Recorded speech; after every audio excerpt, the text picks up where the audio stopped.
वो ये कह रहा कि मैं उसमें था तो मंदिर तो और बहुत है, जाके तोड़ लेता, लेकिन चला के तेजाजी महाराज। मानसिक तनाव की बात। मानसिक तनाव झूठा है। मैंने कहा नार्को कराओ इसका और पता करो कि किसके कहने से मूर्ति तोड़ी, पीछे आखिर कौन था, क्योंकि इसमें कोई न कोई पीछे व्यक्ति मिलेगा। कल टेलीफोन पे बात हो रही थी, होते होते पुलिस ने लाठीचार्ज करने में जल्दबाजी दिखाई और लाठीचार्ज भी मुख्यमंत्री के इशारे पे हुआ यहाँ पे, क्योंकि उनका विधानसभा क्षेत्र है। वो ये चाह रहे थे भगा दो लड़कों को, और सरकार बाद में इतनी डर गई कि सरकार के 3-3 मंत्री थाने चले गए। ये शायद पहली बार है। मैंने देखा कि सरकार डरी हुई कितनी थी, सिर्फ वोट के लिए कितना डर कि कहीं क्रेडिट दूसरे नहीं ले जाए, इन्हें मंत्रियों को वहां भेज दो। मंत्रियों को आधों को पता नहीं कि मामला क्या है।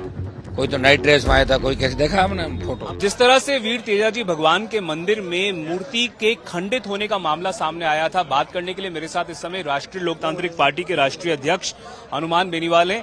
हनुमान जी, पुलिस का कहना है कि गिरफ्तारी हो चुकी है, पर लोगों में अभी क्या माहौल है? आप यहाँ पर आए हैं, क्या कुछ बात हुई है? देखिए, जिस लड़के को तेजाजी महाराज की मूर्ति तोड़ने के मामले में गिरफ्तार, 3 मूर्तियां तोड़ी इसने, और इंटेंशन था उसका, एक उसके मन में क्या कुंठा थी, किस समाज के प्रति कुंठा थी, और चूंकि वो ये कह रहा कि मैं उसमें था तो मंदिर तो और बहुत है, जाके तोड़ लेता, लेकिन चला के तेजाजी महाराज। मानसिक तनाव की बात। मानसिक तनाव झूठा है। मैंने कहा नार्को कराओ इसका और पता करो कि किसके कहने से मूर्ति तोड़ी, पीछे आखिर कौन था, क्योंकि इसमें कोई न कोई पीछे व्यक्ति मिलेगा।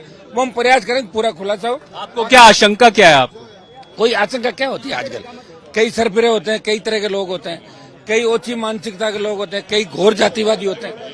यार, राजस्थान में स्वार्थ ऐसा बना हुआ है कि हमारे जितने भी लोग देवता है, चाहे वो अलग अलग समाजों जाते हैं, हम सब उनके नारे लगाते हैं, लेकिन ऐसी मानसिकता कई लोग हैं, ये करते हैं हरकतें।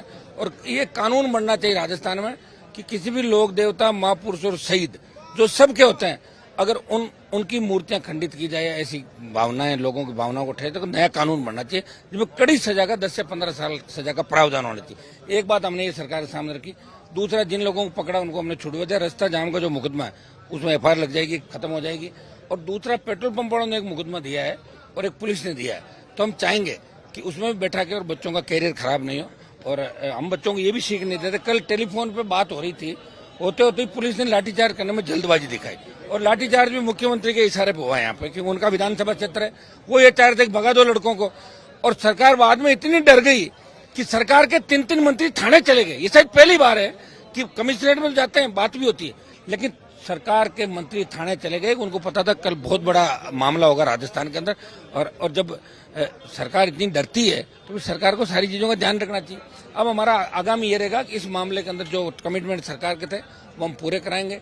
मंदिर निर्माण की भी बात हमने कही, कुछ ढंग से इन मंदिरों का जो आप ढंग से करें, सरकार कुछ अपनी तरह से लोगों को अपील करेंगे सर कि शांति बना के रखें। अपील कर दी, ये तो अपील शांति होगी। बच्चों ने तो कल जो था, इनकी मुख्य मांग थी मुलजिम पकड़ा जाए और ऐसी घटनाओं की पुनरावृत्ति नहीं। वो तो सरकार से कर दी, बच्चों को ले आए हम।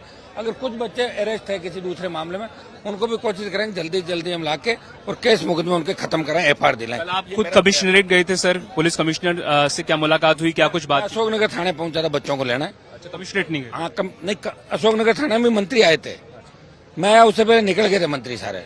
मैं क्या दिल्ली से बाई रोड आया ना, तो मैंने देखा कि सरकार डरी हुई कितनी थी, सिर्फ वोट के लिए कितना डर कि कहीं क्रेडिट दूसरे नहीं ले जाए, इन्हें मंत्रियों को वहां भेज दो। मंत्रियों को आधों को पता नहीं कि मामला क्या है।